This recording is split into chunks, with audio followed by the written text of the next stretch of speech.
Dr. Jonas Salk used one during his development of the polio vaccine. And we use it to make frozen margaritas. It's the blender. And Adam's here to tell us more.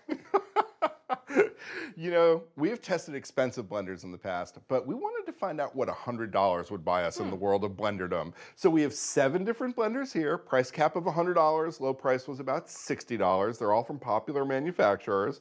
And let me tell you about the tests. Okay. They did not include a polio vaccine, but they did include margaritas. There you go. And kale smoothies, and making mayonnaise, and pureeing tomato soup, and crushing ice. Basics that you would expect out of a good blender. Exactly. Now, there was a lot of variation in terms of the performance. A lot of that had to do with the design of the jar. When you're blending food, you're forming a vortex, which is like a little tornado inside of that jar. So the food gets whipped up, pulled back down onto the blades. That's what makes for efficient blending. Okay. The diameter of the jar has a lot to do with that. This one was about the biggest diameter we had. It was about pretty wide. 5.5 inches. And that means that the food gets splattered onto the edges, and unless you stop and scrape it down, it doesn't have optimal contact with the blades. Much better was this guy here. This is about 4.5 inches across the middle. The food doesn't go as far out, you get a tighter vortex, smoother smoothies, smoother soup, better crushed ice. And don't forget the margaritas. Don't forget the margaritas. Only 3 of these blenders did all right on the mayonnaise test. Mayonnaise is a little tricky because the eggs and the oil have to be emulsified at a fairly slow, even pace. Testers used a tachometer to measure how quickly the blades spin in RPMs, or revolutions per minute.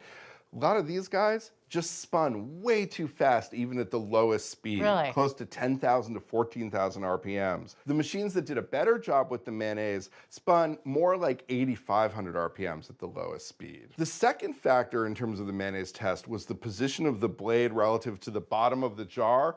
In this one, for instance, the blade sat too high, so the eggs and the oil got trapped underneath without really contacting the blade or mixing in. Okay. Testers also paid attention to the usability and design. They wanted clear controls. They wanted nice light jars that were easy to attach to the blender, detach from the blender, easy to pour from. They paid a lot of attention to noise. I want you to give this one a try. This red one. Yeah. All right.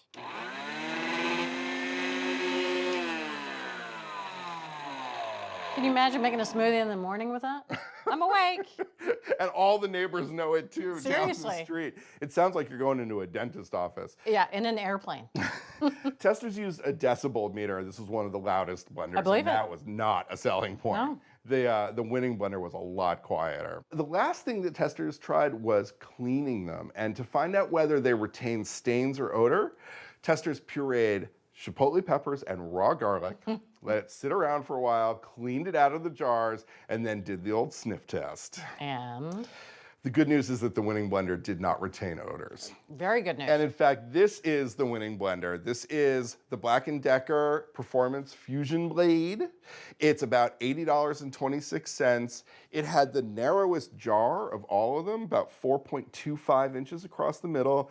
Clear, easy to use controls. It did almost as well as a lot of the higher priced blenders, and it was nice and quiet. It didn't keep any odors or stains. This is a fine blender for less than $100. Well, there you go. For less than $100, you can get a great blender, and it's the Black & Decker Performance FusionBlade blender for $80.26. Thanks for watching Cook's Country from America's Test Kitchen. So what'd you think? Leave a comment and let us know which recipes you're excited to make, or just say hi. Now you can find links to today's recipes and reviews in the video description. And don't forget to subscribe to our channel. See you later.